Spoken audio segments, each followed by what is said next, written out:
AITA for telling my boss that I wasn't invited to the party. I, 26F, started this new job a few months ago, and honestly, I was pretty excited about it. I've been looking for a new position for a while, and everything seemed to be going great. The people seemed nice, the work was interesting, and I felt like I was finally getting my footing.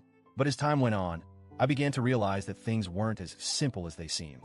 One of my colleagues, Marie, who I hadn't really spoken to much, but was friendly with in passing, was getting married in the next couple of months. I overheard a lot of conversations around the office about her wedding, and it seemed like the entire office was going. I didn't think anything of it at first. After all, I'm new here, and I completely understand that people don't just invite everyone to weddings, especially when they haven't had a chance to build a relationship with someone. I never expected an invite. Weddings are a big deal, they're planned in advance, and Marie and I hadn't even been working together for that long. But as time went on, I started noticing something a little strange. It was like everyone in the office was talking about the wedding, and there was this subtle tension around me. I could sense that Marie might be feeling a bit awkward, maybe even wondering if I was expecting an invite, but I try not to make it a big deal. I didn't need to be invited to the wedding, and I wasn't bothered by it in the least. In fact, my close friend had just gotten married, and I had been heavily involved in the process of planning her wedding, so I really understood how hectic it can get. I never made a fuss about it. I felt comfortable with the situation, and honestly, I wasn't the type of person to make waves or bring up feelings of exclusion if they weren't there. If anything, I felt more excited for Marie and her big day. But deep down, there was this lingering thought. What if she's wondering if I feel left out? Then one day, I got CC'd on an email that completely threw me off.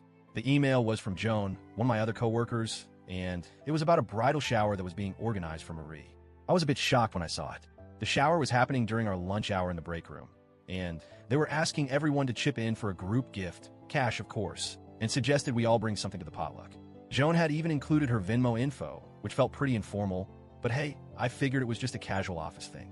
At first, I thought, okay, this is cool, I'll contribute. Even though I wasn't invited to the wedding, I wanted to show my support for Marie. After all, even though we weren't close, it felt like the right thing to do. So, I sent over $20 via Venmo and replied to the email saying I would bring lasagna. No big deal. I didn't think anything more of it. But then things took a strange turn. A couple of hours later, Joan came to my desk. She had this kind of awkward expression on her face, and I could immediately tell something was off. She didn't sit down, just kind of hovered at my desk, looking uncomfortable. She said, "Hey, I just wanted to let you know that you don't need to contribute to the shower." I was a little thrown off. I mean, why had she even asked for contributions in the first place if I wasn't supposed to participate? But I stayed calm and tried to be polite.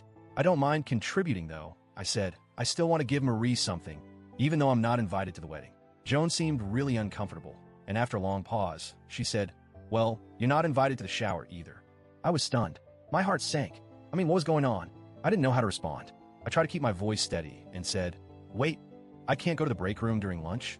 I'm not invited to the party." I felt like I was in some kind of surreal situation. Joan said, "No, you're not invited to the shower." I was honestly baffled at this point. "Why? What did I do?" I asked.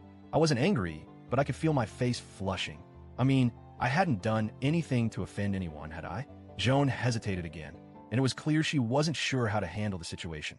Eventually, she said, "Marie doesn't want you to get your hopes up about the wedding. She doesn't want you to feel like you're invited, you know?" I nodded. I tried to stay composed. I completely understood. We had just met, and Marie and I weren't close at all. I wasn't mad or upset. I really wasn't, but it did sting a little. It was the first time I had felt genuinely excluded in the office, and I wasn't sure how to handle that feeling. Still, I tried to reassure Joan that I wasn't bothered by it. "I understand," I said. "I get it. I've only been here a short time, so it's totally fine."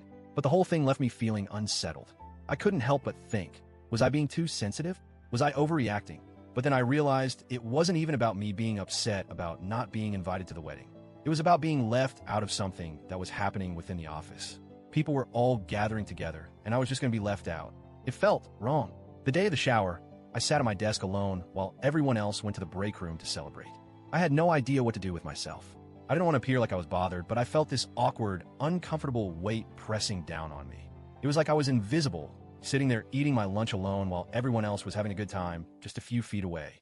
One of my coworkers, who I barely knew, came over and snuck me a piece of cake. She said something along the lines of, "Hey, I thought you might want a piece."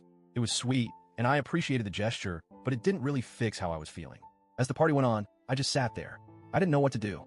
I tried to focus on my work, but it was hard to ignore the laughter and chatter coming from the break room. I felt so out of place, like an outsider in a place where I was supposed to belong. Then, in the middle of the party, the big boss walked in. I didn't expect her to be there, She's usually off on Fridays, but there she was. She noticed me sitting at my desk, and for a moment, I thought she would just ignore me. But instead, she walked up to me and asked, "Why aren't you at the party?" I wasn't sure how to respond. I'd been trying to keep it together, not wanting to make a scene, but at that moment, I couldn't hide how I felt anymore. I told her I wasn't invited. She looked at me with a mixture of surprise and concern. "What do you mean? You're not invited?" I nodded. "No, I'm not. I wasn't invited to the shower. I wasn't invited to the wedding."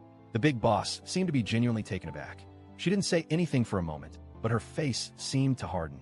"I'll look into this," she said and walked away. Later that day, I found out that the big boss had sent an email banning office parties during work hours. It was clear that she wasn't happy with how things were handled. I didn't think anything more of it, but then things started to change.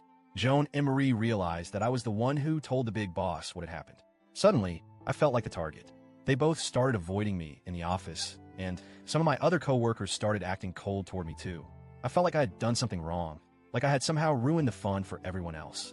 But at the same time, I couldn't help but feel like I had just been honest about a situation that had hurt me. Some of my friends, when I told them about what had happened, said that I was in the wrong. They told me I should have just lied to the big boss and said I was too busy with work to attend the party. They said I should have kept quiet and let everyone else enjoy their time together. But I couldn't bring myself to do that. The situation just didn't sit right with me. I felt like I'd been left out for no good reason, and that wasn't something I could just ignore. So now I'm left wondering, AITA for telling my boss the truth about not being invited to the shower? Should I have lied and kept things to myself? Or did I have every right to speak up?